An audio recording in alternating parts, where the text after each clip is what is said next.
glemt einu sinni ég var að fara með vinum minn.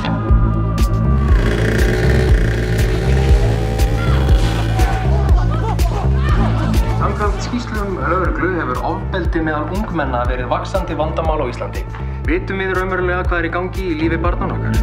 The core of the film is friendship, both kind of in its beautiful part and also in the harsh side of the friendship. So it's basically about a group of boys who are kind of figuring out their values and use violence sometimes to kind of on an excessive scale. No, not at all. It's no because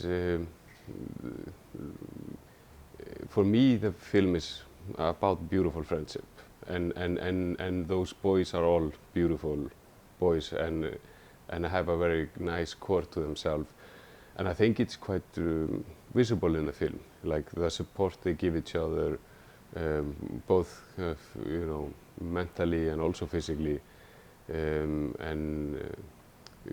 so it's kind of about the importance of friendship and those boys kind of figuring their choices out. And of course they are a bit lost and they're doing the wrong things, but it has a happy ending.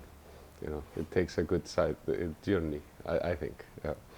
Since I started doing short films, my kind of focus has been youth.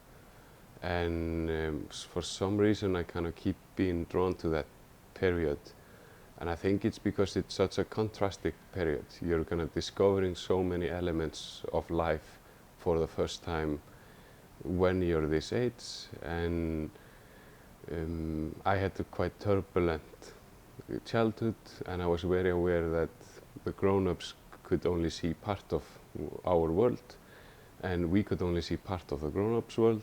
So I think it's kind of interesting. It's almost like a subculture in our society that we don't pay so much attention to, is that there's a whole other world going on among youths, when you're a grown-up. I mean, it's a fictional story, but it is inspired from my, suburb where I grew up. Hey, tjekkja á þessu. Stíkurinn í sjónvarpinu sem var ráðist á. Sjá þetta grey.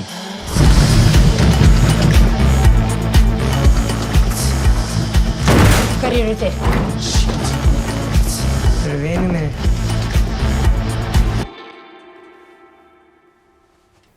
We had an open casting, so we're gonna invite as many boys in Iceland that are willing to come, and then we slowly kind of find out who are the most,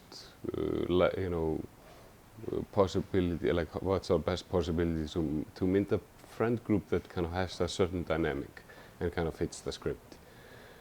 All the boys are quite different in real life from the characters of the film, but we could see some elements in them and that we could kind of enhance or more, not the violence elements, because most boys who are doing this violence, they would not come to casting, and they would not be able to kind of open up like you have to and be fragile in front of a camera, in front of strangers, like you have to do when you want to be an actor.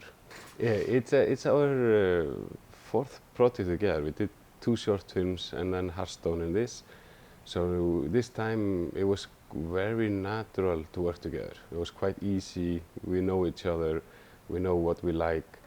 We like pushing each other and trying to elevate. Sturla, he becomes very involved in the script, the acting. He becomes very involved in everything. He has opinion on everything in a very good sense, that he's kind of just fighting for the film and pushing it forward. For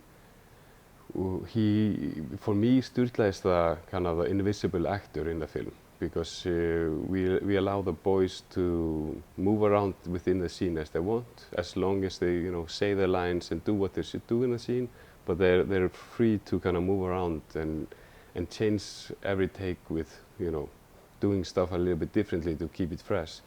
And Sturla, he kind of follows around like a actor, or and when you watch the film, I think it's quite clear how much he elevates their acting. Like every moment, all small moments, Sturla kind of elevates it with his movements and coming closer to them, going a little bit away from them. So he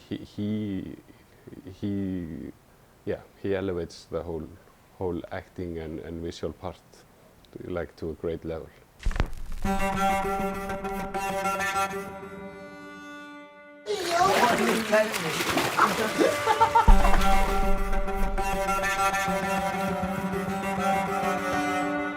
Vel lag.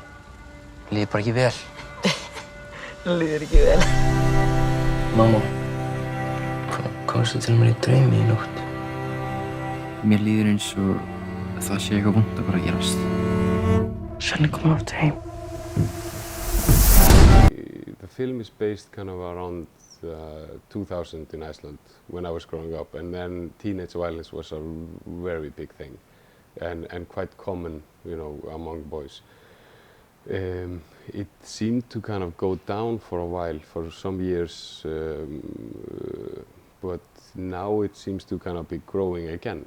And I don't know why it is, why it's becoming acceptable again, and that it's not as much as it used to be, but it seems to be a problem, even though it's like a smaller side now. It's not the norm as it used to be. For me, it is kind of inner debate with his conscience, but also like some kind of a force that's guiding him, helping him. And dreams is an element that is quite rich in the Icelandic culture, to discuss about our dreams, and that dreams can have some meaning and that they are helping you. And also, foreseeing stuff. So it's also just like a part of our culture that I wanted to bring in and try to do it in a way that would feel quite natural, especially for an Icelander seeing this, that it wouldn't feel like too much of a supernatural thing. It was, I wouldn't say easy, because it was like we had to kind of navigate to kind of find this balance between the supernatural and the normal world, and so we could believe this all belongs to the same world. And so the subtleness of the supernatural element, that took a kind of a while, especially in the post-production, to kind of get that right. But of course I had great VFX guys, and we all were kind of on the same page of. Ég reyndi alltaf vini mína, en það kom risastór örn og tók mig á loft.